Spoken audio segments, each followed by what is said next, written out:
आज हम अपना नया नेक्स्ट यूनिट शुरू करेंगे, मल्टीमीडिया एप्लीकेशंस। ये हमारा लास्ट यूनिट है। तो मल्टीमीडिया एप्लीकेशंस की अगर हम बात करते हैं या फिर जब हम मल्टीमीडिया की बात कर रहे हैं तो हम दो चीज़ों की बात करते हैं, साउंड एंड वीडियो। तो इस टॉपिक में हम साउंड एंड वीडियो एडिटिंग के बारे में ही कम्प्लीटली पढ़ेंगे। मीन्स मल्टीमीडिया जो है आपका, वहाँ पे कौन कौन सी एप्लीकेशंस आप इस्तेमाल कर सकते हैं, या फिर मल्टीमीडिया जो है वो कौन कौन सी जगह पे आपका इस्तेमाल किया जा सकता है, उसके बारे में हम यहाँ पे डिटेल में पढ़ेंगे। तो फर्स्ट यहाँ हम करने जा रहे हैं साउंड के बारे में। साउंड क्या है? तो जैसा कि आपको पता है, साउंड जो चीज़ हमें सुनाई दे रही है उसको हम साउंड बोलते हैं, ठीक है। या फिर जो हमारे बोलने से निकल रही है उसे भी हम साउंड कहते हैं, ठीक है। जो आवाज़ हम बोल रहे हैं और जो आवाज़ हमें सुनाई दे रही है उसको हम साउंड कहते हैं। तो ये साउंड कैसे बनती है, ये साउंड आपकी कैसे प्रोड्यूस हो रही है, तो उसके बारे में हम करेंगे यहाँ पे। Sound is a type of energy made by vibration. तो अगर हम सिंपली बोलें तो साउंड एक प्रकार की ऊर्जा है जो कि वाइब्रेशन से बनती है आपकी। When any object vibrates, it cause movement in air particles.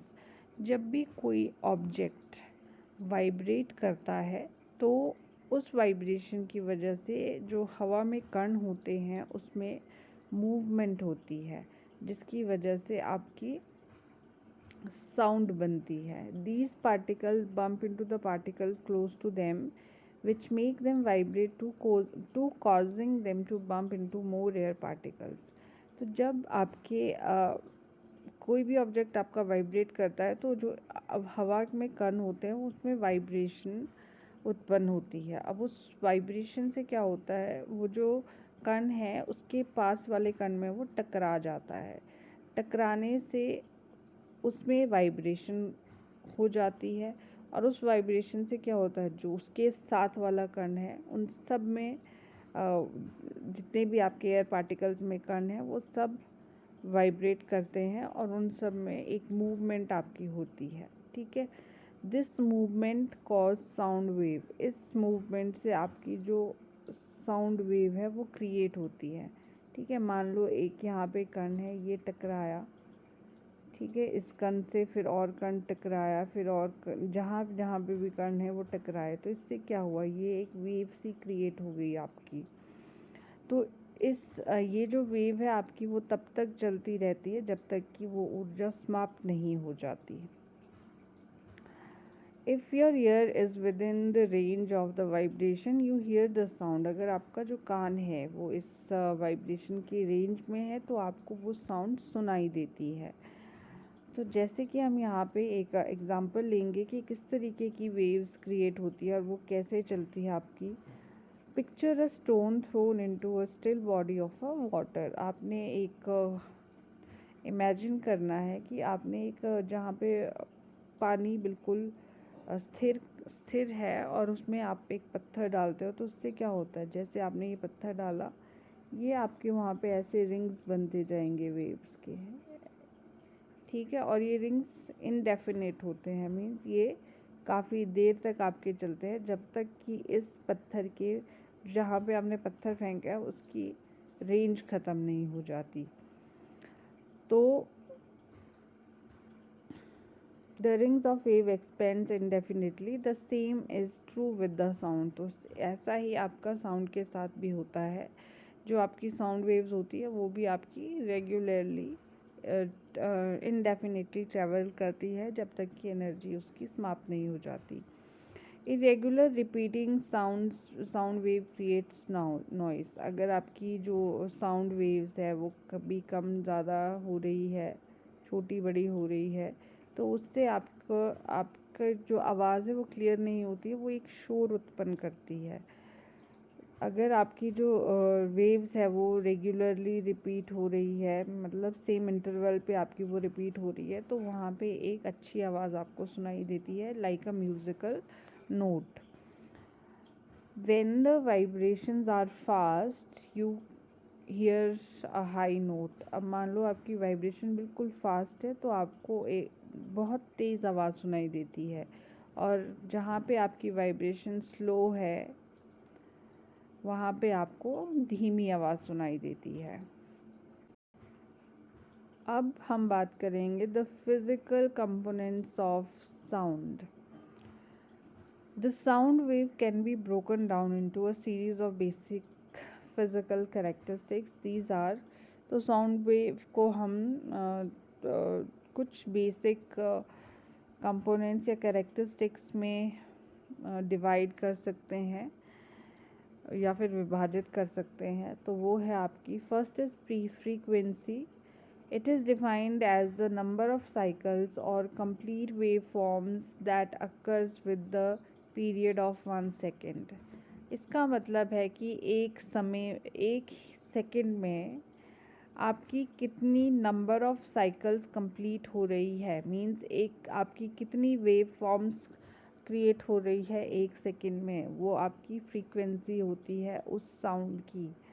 तो ये आपका यहाँ पे एग्जाम्पल दिया है, फ्रीक्वेंसी ऑफ साउंड वेव्स आपकी यहाँ पे बताई है। ये एक साइकिल है आपका, तो ये हाई फ्रीक्वेंसी या हाई पिच्ड साउंड है क्योंकि एक सेकंड में आपकी ये बहुत सारी साइकिल्स कंप्लीट हो रही है, मीन्स आपकी जो रेंज है वेव्स की वो बहुत फास्ट है। और यहाँ पे ये लो फ्रीक्वेंसी या फिर लो पिच्ड साउंड बताई गई है, ये आपकी एक साइकिल है इन 1 सेकेंड। तो ये बिल्कुल धीमे चल रही है आपकी जो वेव है, वो एक सेकेंड में सिर्फ इतनी ही साइकिल कंप्लीट कर पा रही है, तो ये लो पिच्ड साउंड आपकी प्रोड्यूस करेगी। नेक्स्ट है pitch. Pitch is relative Highness और लोनेस ऑफ अ टोन और frequency. It is the number of cycles with in a second. तो पिच का भी यहाँ पे मतलब है कि आपकी जो फ्रीक्वेंसी है साउंड की कि वो ज़्यादा है या फिर वो कम है, तो उसको हम पिच कहते हैं। मीन्स आपको हाई नोट की आवाज़ आ रही है या फिर आपको धीमी आवाज़ सुनाई दे रही है, उसको हम पिच बोलते हैं। तो एक सेकंड में कितने नंबर्स ऑफ साइकिल ये कंप्लीट करता है, इसको भी वैसे ही मापा जाता है। Next is amplitude. Amplitude describes the loudness and softness of the sound that we are listening to. The loudness of a sound is measured in decibels. We can hear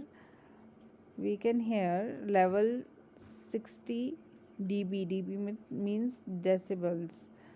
Sound levels above 120 decibels are felt as discomfort.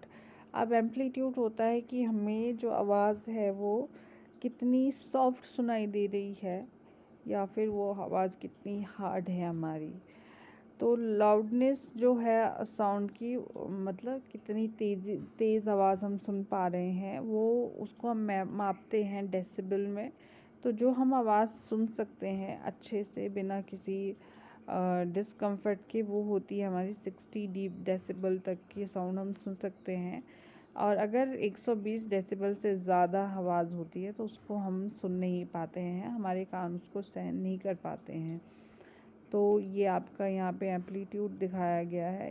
ये जो एक cycle है या फिर जो frequency है आपकी, इसकी जो हाइट है, ठीक है, ये आपका एम्पलीट्यूड मापती है। तो ये कम हाइट का है, दैट इज़ बिल्कुल धीमी है आवाज़, और इसकी हाइट ज़्यादा है या फिर इसका एम्पलीट्यूड ज़्यादा है, तो इसका जो वॉल्यूम है या फिर ये जो वॉइस साउंड होगी आपकी, ये लाउड होगी, बहुत तेज़ आवाज़ होगी ये। तो ये था आपका साउंड का कॉन्सेप्ट। अब नेक्स्ट हम बात करेंगे माइक्रोफोन की। माइक्रोफोन और माइक, जिसको हम माइक भी बोलते हैं शॉर्ट में, is a device, a type of transducer which converts acoustical energy, या फिर इसको बोलेंगे हम sound wave, into electrical energy, the audio signal.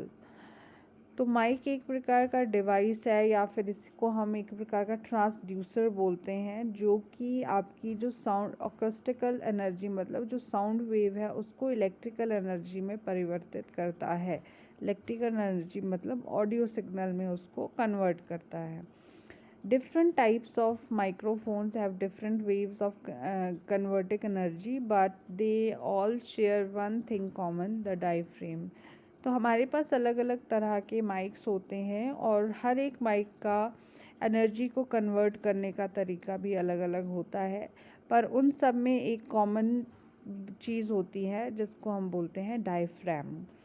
This is a thin piece of material such as paper, plastic or aluminum which vibrates when it struck by sound waves. ये जो diaphragm है ये एक बिल्कुल पतला मटेरियल होता है, मतलब कि एक छोटा सा पतला सा पीस होता है, जैसे कि आपका कागज़ हो या प्लास्टिक हो या फिर एल्युमिनियम हो. जब इसके ऊपर आपकी जो साउंड वेव्स है वो स्ट्राइक करती है तो ये वाइब्रेट होता है diaphragm. In typical hand held mic the diaphragm is located in the head of the microphone. तो जो भी हम टिपिकल हाथ में पकड़ते हैं माइक्स, उनमें ये डायफ्रेम उसके माइक के जो हेड है उसमें प्रेजेंट होता है. When diaphragm vibrates, it causes other components in the microphone to vibrate. जब आपका जो डायफ्रेम है वो वाइब्रेट करता है, इसकी वजह से माइक्रोफोन के जो और हिस्से होते हैं वो भी वाइब्रेट करते हैं. These vibration are converted into electric current when become the audio signal. तो ये जो आपकी वाइब्रेशन है वो किस में कन्वर्ट हो जाती है, इलेक्ट्रिक करंट में, और जो बाद में क्या बन जाता है आपका ऑडियो सिग्नल बन जाता है. तो इस तरीके से आपका जो माइक्रोफोन है वो काम करता है. वो आपकी जो साउंड वेव है उसको इलेक्ट्रिकल वेव या ऑडियो सिग्नल में कन्वर्ट कर देता है. तो ये माइक है आपके सामने, ये आपने देखा होगा माइक किसी प्रकार का होता है. ये टिपिकल हाथ में पकड़ने वाला आपका माइक है, और बाकी भी माइक्स होते हैं, कई छोटे साइज़ के होते हैं. ये आपका बड़ा साइज़ का माइक होता है. तो ये इस तरीके से आपकी साउंड वेव्स, जब भी आप बोलते हो, आप माइक अपने मुंह के सामने रखते हो, तो आपके मुंह से जो आवाज़, जो साउंड वेव निकल रही है वो यहाँ पे जाती है. यहाँ पे डायफ्रेम होता है, इस डायफ्रेम से टकराती है, और डायफ्रेम के बाद में जितने भी माइक के कंपोनेंट होते हैं, डायफ्रेम वाइब्रेट होकर उन कंपोनेंट्स को वाइब्रेट करता है और फिर ऑडियो सिग्नल में कन्वर्ट करता है आपकी साउंड वेव को. तो इस तरीके से अगर हम इसको माइक को क्रॉस सेक्शन करके देखें, मतलब माइक का अंदर वाला हिस्सा हम देखें, तो इस तरीके का आपको कुछ दिखेगा वो.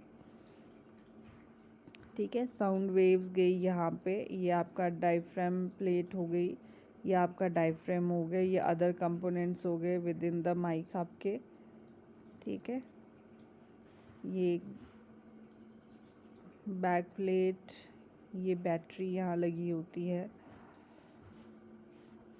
यहाँ पे आपकी ऑडियो सिग्नल वाली पाइप कनेक्ट होती है, वायर कनेक्ट होती है, जिससे आपके ऑडियो सिग्नल्स आगे पहुँचते हैं.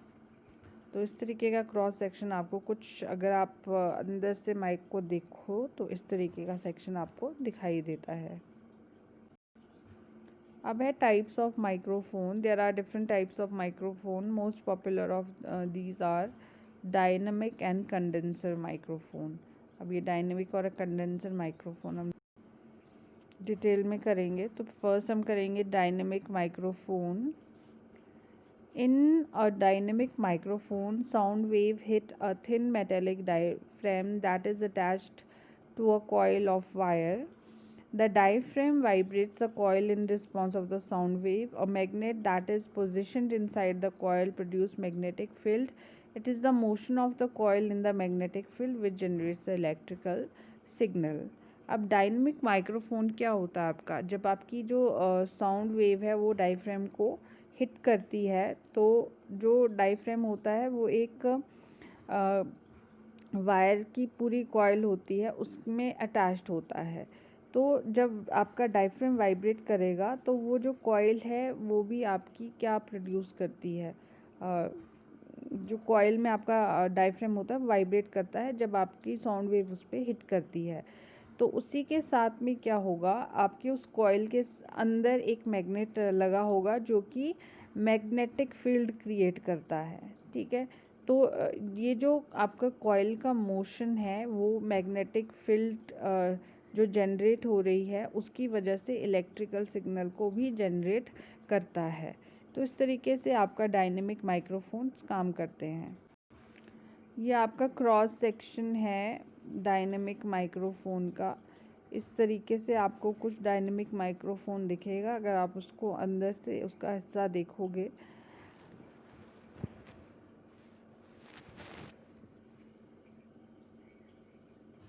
तो ये साउंड वेव्स आपकी टकरा रही हैं यहाँ पे, और यहाँ पे आपका ये डायफ्राम जुड़ा है इस वायर, ये जो कॉइल है वायर की इसके साथ में। इस कॉइल के अंदर बिल्कुल आपका ये मैग्नेट जुड़ा है। जब भी ये आपकी साउंड वेव्स यहाँ पे डायफ्राम में टकराती है, जो कि डायफ्राम आपका बिल्कुल इस कॉइल के साथ में जुड़ा होता है, तो इस कॉइल में भी और इस कॉइल में जो वाइब्रेशन होती है, ठीक है, उस वाइब्रेशन से जो मैग्नेट है, मैग्नेट के अंदर आपकी एक मैग्नेटिक फील्ड क्रिएट होती है। इस मैग्नेटिक फील्ड से आपके क्या बनते हैं, ऑडियो सिग्नल्स बनते हैं फिर। तो ये है wire carrying electrical audio signal. तो जो ऑडियो सिग्नल आपके क्रिएट हो गए तो वो ये वाली वायर उसको कैरी करती है। अब एडवांटेजेस है आपकी इसकी, rugged and able to handle high sound pressure levels like those delivered by kick drum।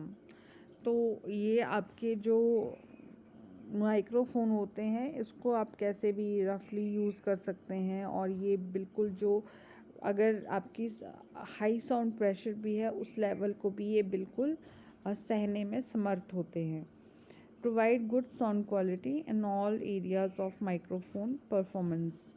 ये जो माइक्रोफोन होते हैं ये बहुत ही अच्छी क्वालिटी की साउंड को प्रोड्यूस करते हैं।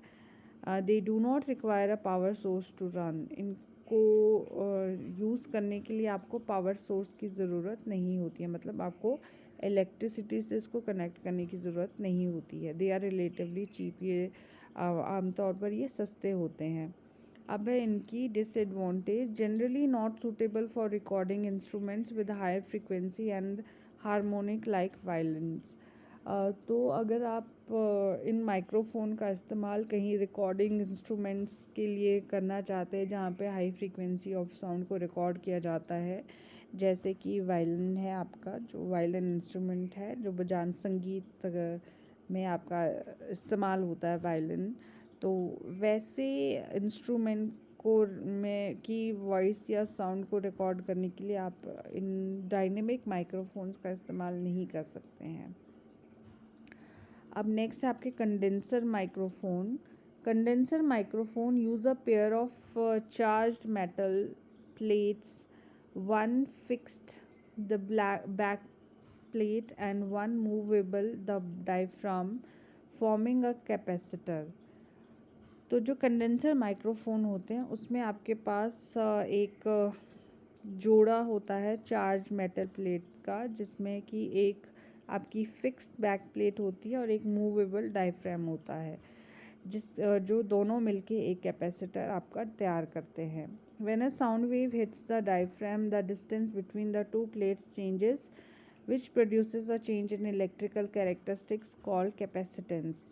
अब जब आपका डायफ्राम हिट करेगा, मान लो ये डायफ्राम में ये बैक प्लेट है, जब ये आपका मूव करेगा, जो इन दोनों के बीच का जो डिस्टेंस है वो फिर चेंज हो जाता है, जिसकी वजह से आपका एक जो इलेक्ट्रिकल कैरेक्टरिस्टिक्स है जिसको कैपेसिटेंस बोलते हैं वो आपका प्रोड्यूस होता है।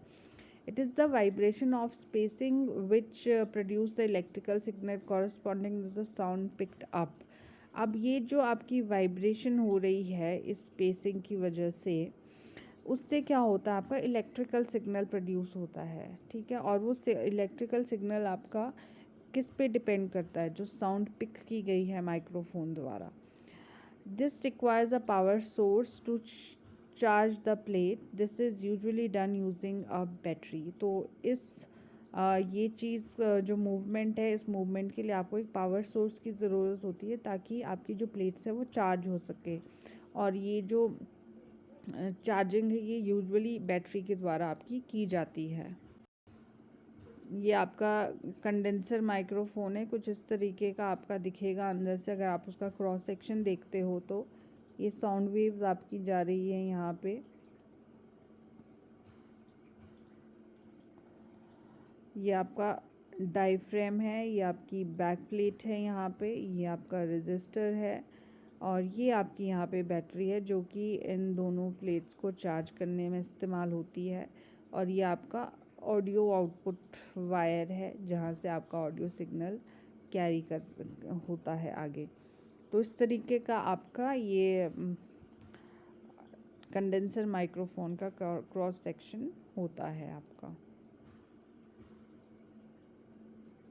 एडवांटेजेस क्या है आपकी, एडवांटेजेस करेंगे हम इसकी। The diaphragm assembly is light as compared to that of dynamic microphone. Therefore, these are more efficient and are capable of capturing the range of high frequency. तो जो आपकी जैसे आपके डायफ्रेम आपका यहाँ पे लोकेट होता है डायनेमिक कंडेंसर माइक्रोफोन में, वो ज़्यादा लाइट होता है। तो इसकी वजह से क्या होता है कि ये जो आपका माइक्रोफोन है वो हाई फ्रीक्वेंसी की जो साउंड है उसको बहुत आसानी से या फिर बिल्कुल सहज तरीके से उसको कैप्चर कर सकता है। Next is they can be small in size. तो जो आपके कंडेंसर माइक्रोफोन्स होते हैं वो बिल्कुल छोटे होते हैं साइज में। They have better high frequency response characteristics. तो इनका जो हाई फ्रीक्वेंसी को रिस्पॉन्स करने का जो कैरेक्टरिस्टिक है वो बहुत अच्छा होता है। मीन्स ये हाई फ्रीक्वेंसी की जितनी भी साउंड्स होती हैं उनको आसानी से कैप्चर कर सकता है। Next is disadvantages. These are more complex in dynamic microphone and are affected by extreme of temperature and humidity. तो ये ज़्यादा कॉम्प्लेक्स होते हैं डायनेमिक माइक्रोफोन से। और अगर आपके पास बहुत ज़्यादा टेम्परेचर है या फिर बहुत ज़्यादा नमी है आपके इन्वायरमेंट में तो वो उसको सहन नहीं कर पाते हैं, या फिर ज़्यादा हाई टेम्परेचर ह्यूमिडिटी में ये वाले जो माइक्रोफोन है वो काम नहीं करते हैं ज़्यादा। तो there is a limit to maximum signal level the electronics can handle. अब इसमें आपकी लिमिट भी होती है कि कितना जो हाई लेवल है आपका सिग्नल का वो ये वाले जो इलेक्ट्रॉनिक्स होते हैं वो सहन कर पाते हैं इनको।